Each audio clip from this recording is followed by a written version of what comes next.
Hello everybody and welcome to another episode of Drive to Thrive. In this video, I want to talk about option basics, and I figure what better way to start off my $10,000 secret series than with this video. So if you guys are ready to learn something new and join me on this journey, then let's get started.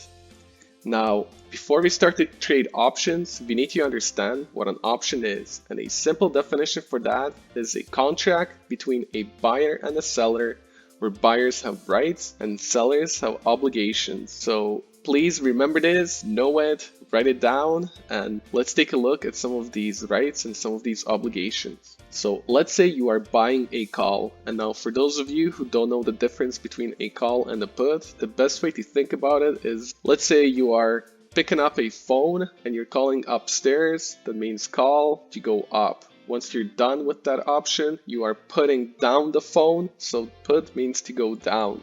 That helped me to kind of differentiate between a call and a put, and hopefully will also help you. So as a buyer of a call, you have the right to buy the underlying stock. As a seller of a call, you are obligated to sell that stock. As a buyer of a put, you have the right to sell the stock. And as a seller of a put, you have the obligation to buy the stock. And again, if it's not making complete sense right now, don't worry, I'll be talking about this more and more, and eventually I'll just drill it into your head. So now, let's look at buying calls and selling calls. So again, call means to go up. So when you're buying a call, you want the stock to go up. Your reward is unlimited because something that is 5 cents today could be worth $3,000 in the future. And your risk is limited because the most amount of money you could lose is whatever you paid for that option. Now, selling a call, you want the exact opposite to happen. So you want the stock to go down. Your reward is limited because when you sell a call, you get a credit, and that is the most amount of money you could ever make, and your risk is unlimited. If you don't cover your risk, it is known as a naked call. Now, I don't know about you guys, but when I invest, I usually try to stay away from unlimited risk, and I'm pretty sure your wife or your spouse will also appreciate you staying away from anything that has unlimited risk. So for now, just don't sell any calls. Once you buy a put, you want the stock to go down. So instead of selling a call, let's buy a put. Now your reward is limited because unfortunately a stock can only go down to 0, and your risk is limited because the most amount of money you could lose is whatever you paid for that option. Now, as with a call, you can also sell a put. When you sell a put, you want the exact opposite to happen, so you want the stock to go up. Your reward is limited because again you received a credit, and your risk is unlimited. If you don't cover your risk, it is known as a naked put. So if you take anything away, just don't sell any puts or calls for now. It is not a good idea, but it is always a great idea to smash that like button. Now let's look at some options lingo. So first off, we got a strike price. Strike price is a price we agree to exchange the stock for. Expiration. Unlike stocks, options have an expiration. So remember that when you do buy options, they will expire at some point. Then every option comes in contract sizes. One contract controls 100 shares. So that is your third most important thing from this video.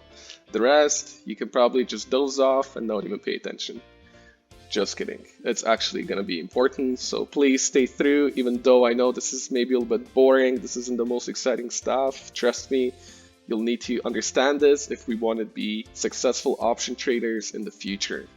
So when somebody says they are long on something, it means that they just bought an option or a stock. When they are short, they are selling an option or a stock.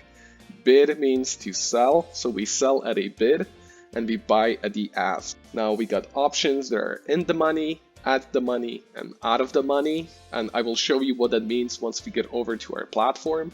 And every option has intrinsic value in it and extrinsic value in it. Intrinsic value is the real value, and extrinsic value is the value of time or volatility premium. So before we go over to the platform, I figured let's do a quick example of how to calculate your intrinsic and extrinsic value so that you understand how you come up with these. So for this example, let's use stock X.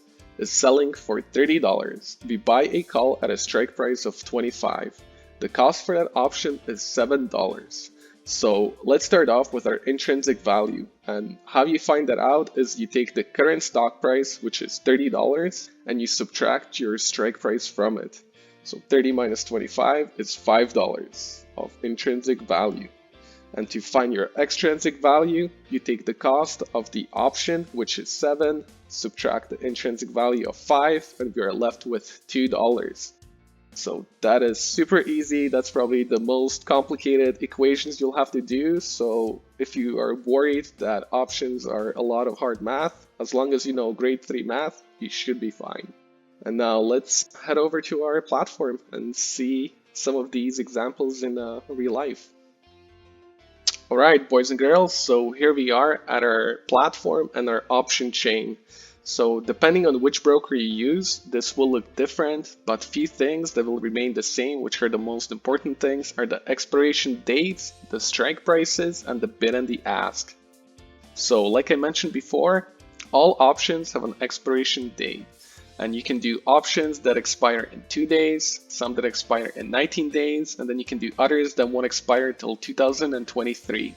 So for this example though, let's just do something that is close by, and let's choose this Friday, January 29th option. So once we expand our expiration dates, we get all these numbers, and don't be intimidated by all these. I will explain to you, and trust me, it's not that difficult. So down the middle, we get our strike prices. And on the right hand side of those strike prices, we got our puts, and on the left hand side, we got our calls. Now remember that we buy at the ask and we sell at the bid, and same is true for puts. We buy at the ask and we sell at the bid. So let's backtrack a little bit and let's go back to our intrinsic and extrinsic value. So here is our stock. We are looking at Apple. So let's say we want to calculate the two values. So how would I do that? For this example, let's use the $135 strike. So to calculate our intrinsic value, we take the current stock price, which is $139.07, and we subtract our strike. And if my math is correct, then we should be left with $4.07 of intrinsic value. To get our extrinsic value, we take our option price, which is, again, we buy at the ask, so $6.50, and we subtract the $4.07 from it, and we are left with $2.43. So again, super easy, super basic, and this is as hard of math that you'll have to do. Now let's look at a strike that is, let's say, 145. Now, if you notice, this strike is actually above our current stock price, which means it's got zero intrinsic value in it. And all that you see is the $2.33 is the time and volatility premium.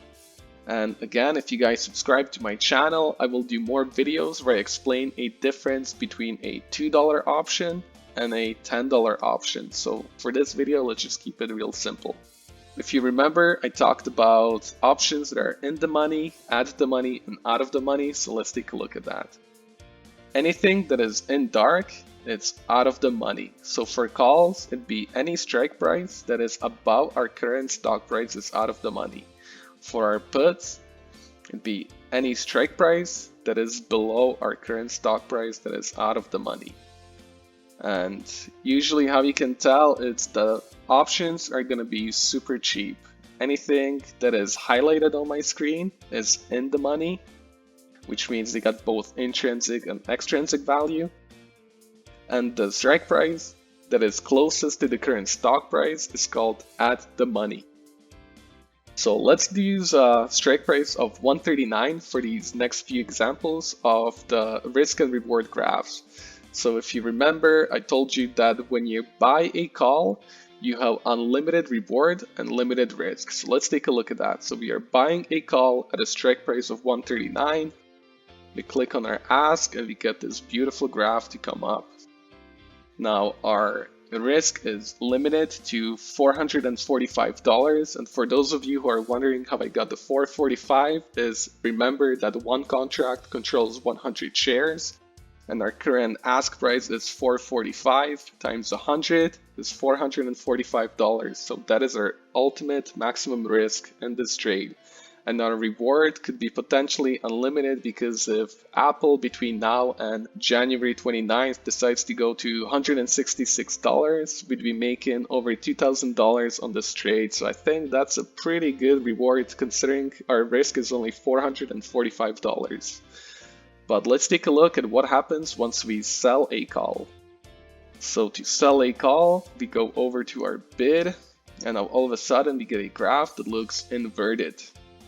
So again, if you remember the previous slides, our reward is limited because we get a credit, and the credit is $4.40 times 100, so $440. No matter how low that stock goes, you will always only get the $440, but then your risk potentially could be way more than what you bargained for. So again, let's stay away from selling any calls and selling any puts for now. And just to show you the puts, it's going to be exactly the same, but just for puts meaning to go down. So let's buy a put, and we got limited risk, unlimited reward. And once we sell a put, known as a naked put, we got limited reward and unlimited risk. So hopefully that kind of helps you guys to visualize it a little bit more. If you have more questions, I'll be doing a bunch more videos where I elaborate on these things. So if you are a little bit confused and a little bit lost, don't worry. As we get rolling a little bit more and you start seeing these examples more and more, you'll get more and more comfortable. How many more times can I say more? So anyways, I hope you enjoyed this video. I hope you learned something new. If so, please subscribe, hit the notification bell, always smash the like button, and I will see you in another video. Cheers!